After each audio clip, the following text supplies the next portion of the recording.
All right there, everyone. Boris Johnson has announced the suspension of the British Parliament, moving the United Kingdom closer to sealing a once-and-for-all Brexit. That's what we'll be talking about on today's video. We'll also be looking at why this move by Boris Johnson was brilliant and why it all but guarantees that October 31st will be Independence Day for the British people. But first, we are offering our first ever Nationalist Populist book bundle at a significant discount just for you. So for a limited time, you can get 5 of my best books on the rise of a new conservative age. So you'll be getting my The Return of Christendom, The New Nationalism, The Triumph of Tradition, President Trump and Our Post-Secular Future, and Uprising, how the Yellow Vest protesters have already begun changing the globalist world order. Now, if you order this bundle now, you can save 20% off the cover price of each of these books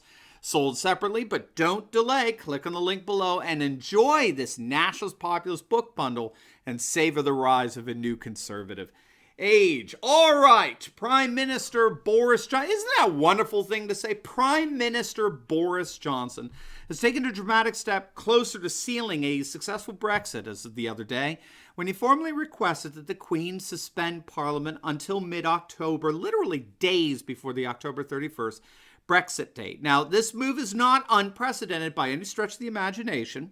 In the British parliamentary system, the Queen delivers a speech that's written by the government that typically lists out the main priorities and legislative goals of the majority government that they seek to pass over the course of the year. And it's standard procedure to suspend Parliament several weeks prior to the speech in order to begin a new parliamentary session. Now, typically the Queen delivers a formal parliamentary speech every year.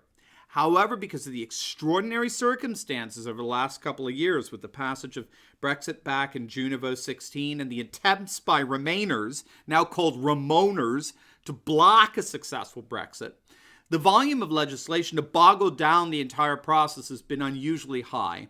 And so the last Queen's speech was back in 2017. So here's what you've got here, right? We got Theresa May negotiating a disastrous deal that has thus far been voted down 3 times in the British Parliament. She resigns and Boris Johnson takes over. He goes back to Brussels and says, we need to renegotiate. Brussels plays hardball and says, forget it. We agreed to the deal, your predecessor, we ain't giving you an inch in reconsideration.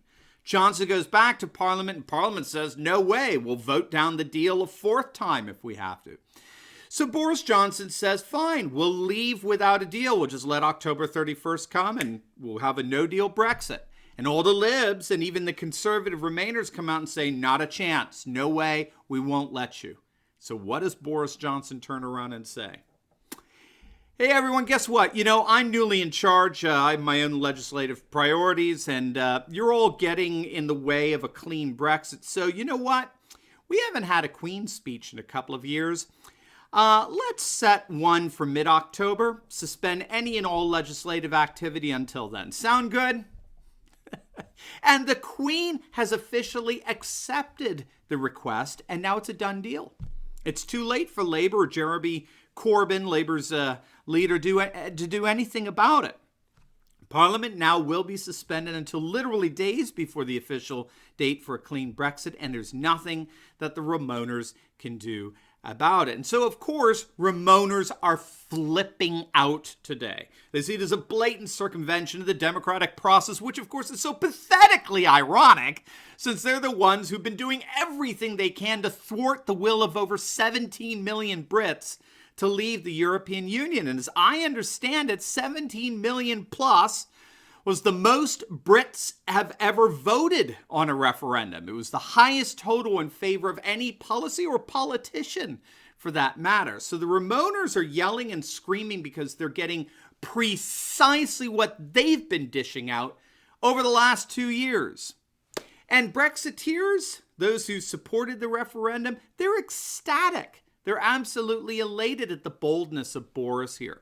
He's doing precisely what Theresa May, who was herself a Remainer, refused to do. He's actively fighting those who are deliberately attempting to thwart the will of the British people, legitimately and decisively expressed through a democratic referendum. Now, pundits are saying that the move will almost certainly set up a no-confidence motion in an effort to bring the Johnson government down. Left-wing Labour Party leader Jeremy Corbyn is already floating the idea that he'll try to bring Johnson's government down via a no-confidence vote and in turn instill himself as temporary prime minister until they have some snap elections. But there's several problems with that.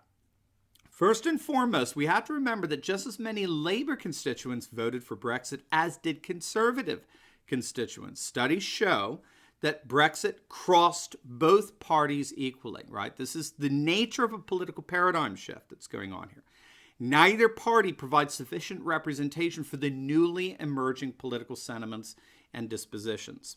Secondly, the Johnson administration is already saying that if Labour were to pull anything like a no-confidence vote, well, then they'll just simply suspend Parliament past the October 31st Brexit deadline and call an election between November 1st and 5th, resulting in zero chance of any anti-Brexit legislation. In other words, the threat of a no-confidence vote will basically trigger an automatic no-deal withdrawal of Britain from the European Union. And thirdly, according to the latest polls, the Conservatives are pouncing Labour right now. Britain Elects has the Conservatives at 32% support, while Labour is down at 26%. The Brexit party's faded back to 16%. Liberal Democrats are at 15%. So the Conservatives, along with Brexit, seem to be clearly at the advantage right now if they were to hold a snap election. Greens are down to a mere 4%.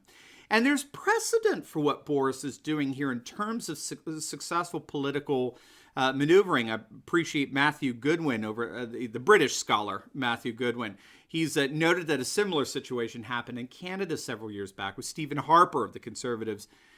He suspended Parliament after the 2008 federal elections to keep opposition parties from passing a no-confidence motion. And he was, of course, accused of insulting Canadian democracy, but he survived and went on to win a majority in the next election. And it looks like similar processes are operative here with Boris Johnson at the helm for the Conservatives. I think the positive poll results that are coming out for the Conservatives is confirmation that they made the right choice with Boris, in that in siding with Boris Johnson as their prime minister, the Tories sided with British nationalist populism.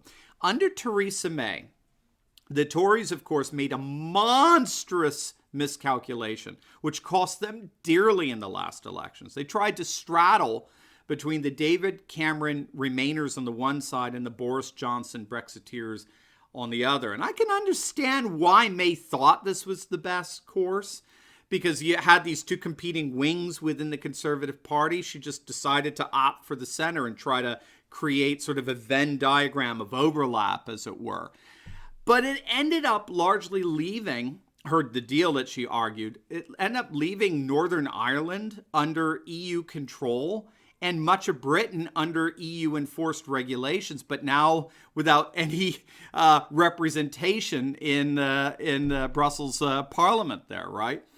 So she tried to hang out between these two competing strands, the Conservative leaders and the Conservative Remainers, and the Tories ended up just getting squeezed out by a combination of a resurgent Brexit-based party, like the one set up by Nigel Farage on the one side, and a new Remainer left from the Social Democrats and Labour.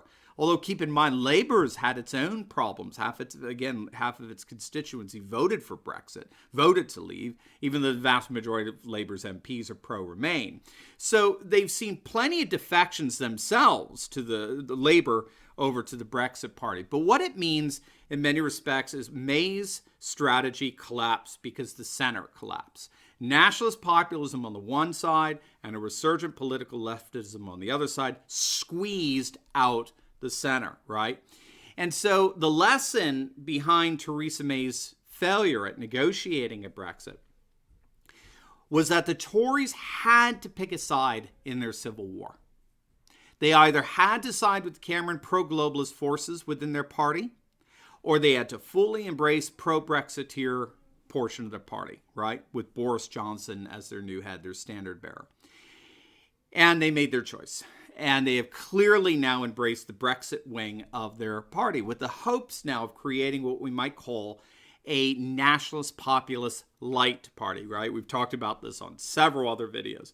The nationalist populist right parties, like the Brexit party, Farage's party, have transformed center-right parties into nationalist populist light parties. And the polls appear to be reflecting renewed voter approval over this move. So the Conservatives need to follow Boris. They need to suspend Parliament, as they've done. They need to stick it to Brussels, right? Show that you're in command and that you have all the leverage, especially with the President of the United States behind you, right? Trump has been a huge fan of Boris. Did you see him at the G7? They're talking major bilateral trade agreements. It's going to make both nations rich. I mean, it's amazing. Stick with Boris, stick with Nigel Farage's support, then go to a one-nation series of domestic politics. One nation is like a Britain first nationalist domestic agenda.